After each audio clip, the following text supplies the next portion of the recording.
प्रत्येक माहत आमी एखन तालिका दिम बातरी काकतत प्रत्येक माहत 10-15टा समष्टित आमी এই ধৰণে একোটা ফাংশন কৰি আমি এই পুঁজিটো বিতৰণ কৰি গৈ থাকিম আৰু ইয়াৰ সমান্তৰালভাৱে মহিলাসকলক আমি 3 দিনীয়াকৈ এটা প্ৰশিক্ষণো দি গৈ থাকিম যতে প্ৰশিক্ষণ শেষ হয় তাতে আমি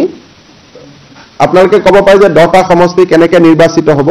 অৰ্থাৎ যতে প্ৰশিক্ষণ শেষ হয় তাতে আমি টকাটো দিয়াৰ আৰম্ভ কৰিম আত্মসহায়ক গোটৰ মহিলাসকলক গ্ৰুপ বুলি পইচা নিদিও আমি ইন্ডিভিজুৱেল দিম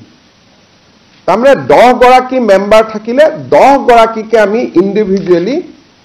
প্ৰথমবাৰ আমি 10,000 টকা দিম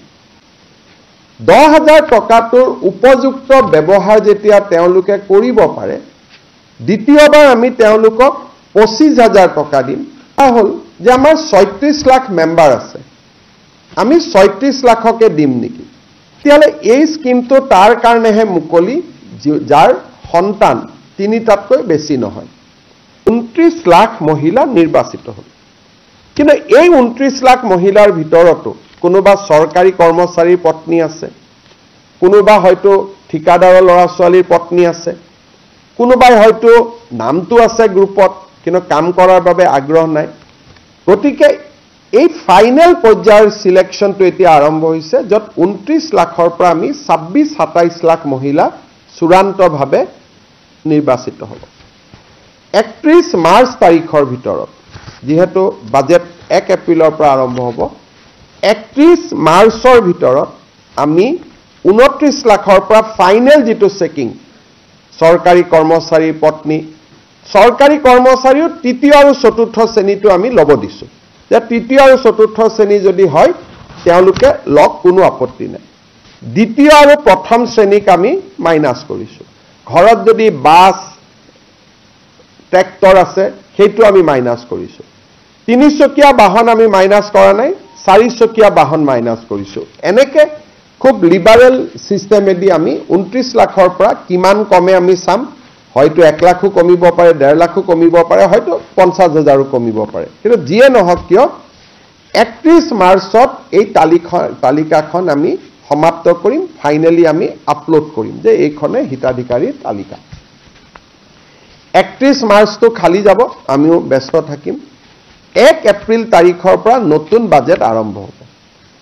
1 এপ্ৰিল তাৰিখে বিহালী বিধানসভা সমষ্টিত আমি প্ৰথম হিতাধিকাৰীসকলক এই আঁচনিৰ প্ৰথম 10,000 টকাৰ কিস্তি প্ৰদান কৰিম বিহালী সমষ্টিত 23,000 মহিলা এই আঁচনিটোৰ বাবে ইতিমধ্যে নিৰ্বাচিত হৈছে আৰু এই 23,000 মহিলাক আমি একোখনকৈ চেক দি আমি তেওঁলোকক সিদিনাখনে সভাতে আমি তেওঁলোকক চেক এখন দি দিম আৰু চেক আমি কিয় দিছো কেতিয়াবা বেংকত গৈ টকা পৰি থাকে KYC নকৰে কিবা নকৰে চৰকাৰৰ লষ্ট হয় আৰু মহিলাগৰাকীয়েও টকা নাপায় চেকখন পালে অন্তত মহিলাগৰাকীয়ে বেংকত ফিজিক্যালি চেকখন লৈ গলে তেওঁ একাউণ্টত যদি KYC আদি হৈও থকা নাই KYC আদি কৰি ল'ব পাৰিব তাৰ পিছত প্ৰত্যেক মাহত আমি এখন তালিকা দিম বাতৰি কাকতত প্ৰত্যেক মাহত 10-15টা সমষ্টিত আমি এই ধৰণে একোটা ফাংশন কৰি আমি এই পুঁজিটো বিতৰণ কৰি গৈ থাকিম আৰু ইয়াৰ সমান্তৰালভাৱে মহিলাসকলক আমি 3 দিনীয়াকৈ এটা প্ৰশিক্ষণো দি গৈ থাকিম যতে প্ৰশিক্ষণ শেষ হয় তাতে আমি আপোনালোকে ক'ব পাৰে যে 10টা সমষ্টি কেনেকৈ নিৰ্বাচিত হ'ব অৰ্থাৎ যতে প্ৰশিক্ষণ শেষ হয় তাতে আমি টকাটো দিয়াৰ আৰম্ভ কৰিম আমাৰ বাজেটৰ এইটো প্ৰথম এনাউন্সমেন্ট আমি পূৰণ কৰিবৰ কাৰণে গৈ আছো এইবাৰ সাধাৰণতে বাজেট পূৰণ কৰোতে সময় লাগে এইবাৰ আমি 1 এপ্ৰিলৰ পৰা আমি টাৰ্গেট লৈছো যাতে 1 এপ্ৰিলৰ পৰা আমি কামখিনি কৰিব পাৰো আৰু এইটো এটা অসমৰ ইতিহাসত অৰুণোদয়ৰ পিছত ওমেন এম্পাৱাৰমেন্টৰ এইটো আটাইতকৈ ডাঙৰ স্কিম কাৰণ এই স্কিমটোত নগৰৰ এতিয়া মই গাঁৱৰ সংখ্যাটো কলো কিন্তু নগৰৰ মহিলাসকলো ইয়াত আছে 3,200 কোটি টকা ৰাজ্য চৰকাৰে এইবাৰ এই আঁচনিটোত খৰচ কৰিব মুখ্যমন্ত্ৰীৰ মহিলা উদ্যমিতা